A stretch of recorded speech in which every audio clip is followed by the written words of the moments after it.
Les populations en Côte d'Ivoire se prononcent après une rencontre hier entre le président Alassane Ouattara et Henri Konan Bédié. L'ancien président du Ghana, Jerry Rawlings, est décédé ce jeudi 12 novembre à l'âge de 73 ans dans un hôpital d'Accra. Bonsoir, vous suivez le 19h sur RTI 2.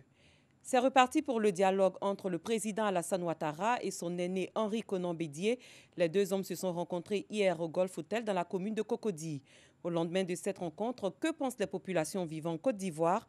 Nous Sangaré, Anissette Konan et Pagasoro Kone leur ont tendu le micro. Voici leurs points. Cela faisait plus de 2 ans que les deux personnalités ne s'étaient pas rencontrées. Le chef de l'État Alassane Ouattara et Henri Konan Bédié, président du PDCI, ont eu des échanges. Une rencontre qui participe à la décrispation de l'atmosphère sociopolitique. Ils se sont même attrapés, faire la colère, tout le monde est content. Et ceux qui sont morts. Donc vraiment, il faut maintenant qu'on change la mentalité. Il faut qu'on change, on laisse les histoires, les rancœurs, on laisse tomber. Moi je pense que Alassane Ouattara, Bédié, Babo, Soro Guillaume, c'est la même chose. Asseyez-vous, discutez. Vous n'allez pas prendre le pays parti, vous allez partir laisser le pays. Et ceux qui sont dedans font quoi? Pour nous, ce n'est qu'à bien se passer entre eux, pourvu que la situation reprenne comme avant. Tu veux sortir, mais tu as peur. Tu te dis que tu vas sortir, tu ne sais pas ce qui va se passer devant toi. Donc, il vaut mieux rester à la maison. En tant que si tout va bien, on peut sortir, on peut faire tout ce qu'on veut. Affrontements communautaires, destruction des biens, obstruction des voies publiques, le pays a connu des violences pré- et post-électorales. Une situation qui a eu un impact sur l'activité économique. Quand le pays ne va pas, on ne sait pas comment il faut vivre. Vraiment, nous, on souhaite qu'il y ait l'entente, il y ait l'amour, il y ait la paix, pour qu'on puisse travailler. Parce que c'est dans le travail que nous vivons. Le jour où il y a eu vote, il n'y a pas eu de bagages. Et quand il n'y a pas de marchandises, comment faire pour vendre? C'est la banane que moi je vends. C'est les véhicules qui doivent envoyer. Et ils ont refusé de prendre nos bagages. Et quand c'est comme ça, les bananes, là, ça mûrit et ça se gâte. Et quand ça se gâte, on paie. Vraiment, on veut la paix. Quand les deux s'attendent, quand il y a la paix en Côte d'Ivoire, c'est que nous-mêmes, nous sommes opérateurs économiques, nous serons vraiment très à l'aise. Parce que les clients vont pouvoir venir faire des achats. Puis la ville serait animée, quoi. C'est ce que nous souhaitons. À Djamé Forum, ce marché qui s'était vidé de son monde habituel pendant la période de troubles grouille à nouveau de monde. Vendeuse de pagne, Mariam a repris ses activités. Après les élections, nous, on ne venait pas au marché. Il n'y avait pas de clients. Tu viens, il n'y a pas même pas... Quelqu'un n'a pas payé 1000 francs même. Il n'y avait pas de clients. Donc nous tous, on avait peur. C'est après mercredi, on est sorti au marché. Mais les politiciens, ils n'ont qu'à s'entendre en eux là-bas. Nous, on ne fait rien, ce n'est pas le commerce. Donc c'est nous 5 francs, on cherche. S'il n'y a pas la paix, on ne peut pas vendre. La paix est le vœu le plus partagé des Ivoiriens. Tous encouragent le dialogue politique par la construction d'une nation paisible et prospère. Après des jours d'affrontements intercommunautaires, le calme est de retour à Mbato, ville du centre-est du pays. Pour maintenir un climat de paix dans cette localité, un comité de veille a été mis sur pied. Il s'agit d'un cadre permanent de dialogue et de lutte contre la manipulation des jeunes et la propagation des fausses informations. C'est ce qu'il ressort de la mission de pacification du général Alexandre Apalo Touré, commandant supérieur de la gendarmerie nationale. Kader Sogodogo. Mbato, c'est au pas de course, mais à travers une méthode efficace que le général de division Alexandre Apalo Touré, commandant supérieur de la gendarmerie nationale, a multiplié les rencontres avec les guides religieux, les chefs coutumiers et les jeunes pour amener le calme dans la localité. Avec son franc-parler connu, le commandant supérieur de la gendarmerie a rappelé à chacune des parties la nécessité d'aller à la paix. Nous nous sommes chargés de vous sécuriser et de veiller à ce que vous puissiez vivre, de veiller à ce que ici à Bateau, demain on trouve des gens à ma place dans quelques années en train d'assurer la sécurité de la Côte d'Ivoire. C'est ce qu'on souhaite pour vous. Et pour que ça arrive, il faut que vous soyez en vie. Il ne faut pas que des gens vous trompent et vous conduisent à la mort.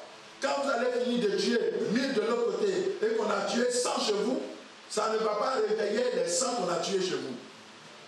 Ça va faire du mal à la population de Bateau. C'est pour cette raison qu'on vient vers vous pour vous tranquilliser, pour vous calmer. De sorte que les rumeurs que les gens sont en train de propager volontairement pour tuer les jeunes de la République, que vous ne soyez pas piégés par ces rumeurs. Que vous ne soyez pas piégés par des gens qui ont leurs ambitions, qui ont tout déjà dans la vie. Le commandant supérieur de la gendarmerie a mis les jeunes face à leurs responsabilités. Au terme des différentes rencontres, un comité de veille présidé par le préfet du département a été mis en place pour restaurer et maintenir la confiance entre les différentes parties et surtout lutter contre les rumeurs. Conscient que rien ne peut se construire sans la paix et la sécurité, les différentes parties se sont engagées à œuvrer pour un retour au calme et au vivre ensemble. Mon général, nous vous remercions. Le message, très bien passé. Nous allons tirer des leçons. Nous, jeunesse de bateau, nous jeunes de bateau, nous voulons l'avenir de demain et pour nos enfants, nous nous engageons à ce qu'il y ait la paix et que la paix demeure toujours en bateau. Nous nous engageons ici devant tout le monde et vous avez également notre parole. Nous n'allons pas vous décevoir par la volonté de Dieu. C'est en chantant l'hymne national de Côte d'Ivoire, ensemble, que les jeunes d'un bateau veulent amener une autre image à travers la Côte d'Ivoire et le monde entier. Celle d'une population d'un bateau réconciliée, et cela pour toujours. La vie a repris également à Gagnoa et dans les villes environnantes, notamment Saint-Fra, Bayota et Serio. Une normalité est de retour après quelques jours de remous sociaux. Le constat de Charles Tatou. La vie reprend son cours normal dans les villes et villages après le scrutin présidentiel. Nous sommes sur l'axe Yamoussoukro-Saint-Fra, zone à forte production de vivriers. Les conducteurs de tricycles se frottent les mains pour la reprise de leurs activités. Chaque voyage, ça dépend. Souvent, on fait à 5 000. Souvent, si c'est pas loin, on fait ça à 2 500. Par jour, on peut faire 10 voyages ou bien 15 voyages comme ça. Les acteurs des filières bananes et fruits ont investi les villages, lieu de stockage des productions. Demain, nos marchés, c'est Abidjan. On doit faire le chargement aujourd'hui, dimanche. On charge des camions et véhicules de transport pour l'approvisionnement quotidien des marchés d'Abidjan et de Bouaké. Ça fait 2 semaines ici, je suis là. Et puis on est venu chercher bagages. Comme le temps nous a menaçant, ça va maintenant. On cherche bagages pour aller à Abidjan, pour aller voir comment ça est là-bas. Saint-Fra, les remous sociaux connus par certaines localités n'ont pas affecté la ville. L'harmonie entre les communautés a fait barrage au vieux démon de fragilisation de la paix et la cohésion sociale. On vit avec nos frères de façon intelligente. Après les événements électoraux, on vit bien. On a eu l'habitude de nous côtoyer, on a eu l'habitude de nous amuser ensemble et c'est ça qui continue. L'ambiance dans le marché, une des preuves. Je suis venu acheter mes mèches pour aller me tresser. Ici à Saint-Fra, on vit en fraternité ici. Tout va bien. Mais seulement, on rend gloire à Dieu parce que c'est celui qui a permis que cela soit. Néanmoins, on constate une petite morosité à cause des congés scolaires. Idem à Bayota, dans la région du Go. Chez nous, ici à Bayota, dans la ville de Bayota, il n'y a pas eu de mouvement. Il n'y a pas eu de palabre. Voilà. Après les élections et avant les élections, nous sommes tous là, nous vivons en frères. Gagnoa, chef-lieu de région, les remous sociaux n'ont pas épargné la ville. Mais très rapidement, les choses sont rentrées dans l'ordre. Les autorités locales ont usé de toutes les stratégies pour ramener la paix. Certains jeunes gens profitent pour créer le doute. Et c'est dans ce sens-là que j'ai essayé de créer peut-être un petit groupe de veille dans le quartier. S'il y avait des problèmes, des personnes suspectes, d'alerter tout de suite le préfet de police pour partir vérifier vraiment si ces personnes-là sont de ce quartier, bien qu'est-ce qu'ils sont partis faire. Je crois que je fais vraiment le tour de plusieurs quartiers. Et Dieu merci, rien à signaler à ce jour. La vie a totalement repris. Les maquis et les boîtes de nuit reçoivent leur monde habituel. Parlons santé à présent. La mutuelle des agents du CHU d'Angré apporte leur contribution à la pénurie de sang en Côte d'Ivoire. Elle a décidé de collecter 200 poches de sang au bénéfice du Centre national de transfusion sanguine, CNTS. à travers une opération de don de sang qui a eu lieu ce jeudi au CHU d'Angry. Notons que le Centre national de transfusion sanguine ne reçoit que 2000 poches de sang par rapport à 5000 demandes par semaine. Le CNTS connaît ainsi un déficit de 3000 poches de sang par semaine en raison de la pandémie de Covid-19. On en parle avec Ido Georgette, Joël Gosset et Clément Beaucoup. Liquide précieux pour la préservation de la vie humaine, le sang se fait de plus en plus rare en cette période post-électorale. Répondant à l'appel du CNTS, le Centre national de transfusion sanguine, la mutuelle des agents du centre hospitalier universitaire d'Angry, dans la commune de Cocody, a appelé ses adhérents à une opération de don de sang.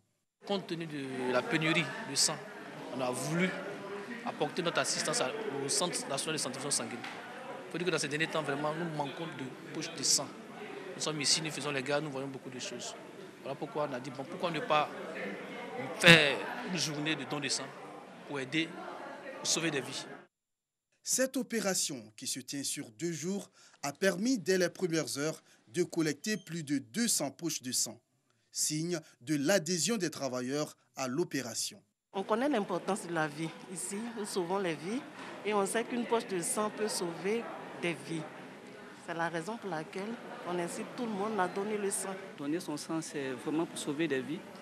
Parce que là, déjà dans le domaine hospitalier, ici où nous sommes, les gens sont confrontés à beaucoup de problèmes. Avec la pandémie de Corona même qui a surpris tout le monde, on avait un manque de sang, tout ça. Donc pour moi, pour sauver des vies, des bébés, des femmes enceintes, voilà, donc c'est important de donner son sang vraiment pour sauver ces personnes. Cette opération va à coup sûr soulager le CNTS, mais elle est loin, très loin, de combler le déficit sévère en sang qui frappe le pays. Sur un besoin de 5000 poches de sang par semaine, le Centre national de transfusion sanguine n'en reçoit que 2000 en ce moment depuis la survenue de la pandémie à coronavirus, soit un déficit de 3000 poches de sang par semaine. Ailleurs au Sénégal, élèves, parents et professeurs se rendent au lycée Ousmane Sambène dans le quartier populaire de Yoff à Dakar qui rouvre entièrement après 8 mois de fermeture liée à la pandémie de coronavirus. La journée est consacrée aux inscriptions et à la distribution des emplois du temps alors que les cours reprendront dans les prochains jours. Anissette Conan, Clément Beaucoup. Les écoles ont rouvert ce jeudi au Sénégal après des mois de fermeture en raison de la pandémie du coronavirus. En octobre, le Fonds des Nations Unies pour l'enfance, UNICEF, avait déploré qu'en Afrique de l'Ouest, un seul pays sur 3 avait respecté les dates de rentrée prévues.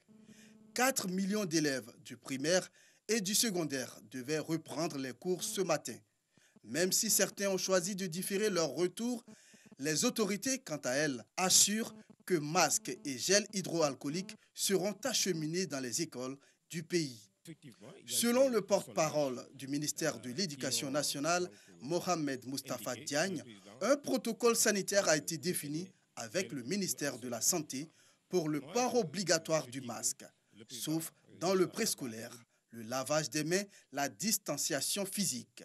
Rappelons que les écoles avaient fermé en mars dernier après le premier cas confirmé de Covid. Et jusqu'à ce jour, le Sénégal a recensé 15 744 cas de contamination à la Covid-19 pour 326 décès. Ce jeudi 12 novembre 2020, Madagascar en déplacement a affronté la Côte d'Ivoire au stade olympique Alassane Ouattara d'Ebempe. Un match comptant pour la 3e journée des éliminatoires de la CAN 2022 de football. Il s'est soldé par la victoire de la Côte d'Ivoire par 2-1. Arsène Kwasi, Jean-Sylvain Rissou. Gagner pour s'installer en tête du groupe K, telle était la mission des éléphants à l'heure de rencontrer l'équipe de Madagascar dans le cadre de la 3e journée des éliminatoires de la CAN 2022. Gênés considérablement par l'impact physique et tactique des Malgaches, les éléphants éprouvent des difficultés à entrer dans le match. Il faut attendre la seconde période pour voir le match se débrider.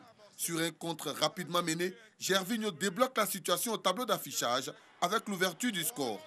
Motivés, les poulains de Patrice Baumel ne laissent pas retomber la pression. Dans la dynamique, Sébastien Haller profite d'un bon service de Gradel pour faire le break. Baptême du feu réussi pour le sociétaire de West Ham. Mais sans être souverain dans le jeu, les Malgaches parviennent à réduire la marque grâce à Paulin Voivy. Un avantage que les coéquipiers de Serge Aurier gèrent bien jusqu'à la fin de la rencontre. De un score final, Mission accomplie pour les éléphants de Côte d'Ivoire qui reprennent la tête du groupe K en attendant le match retour prévu le 17 novembre à Madagascar. Cette note triste à présent, l'ancien président du Ghana, Jerry Rawlings, est décédé ce jeudi matin dans un hôpital d'Accra à moins d'un mois de l'élection présidentielle de 2020. Il avait dirigé le Ghana pendant 2 décennies, de 1981 à 2001.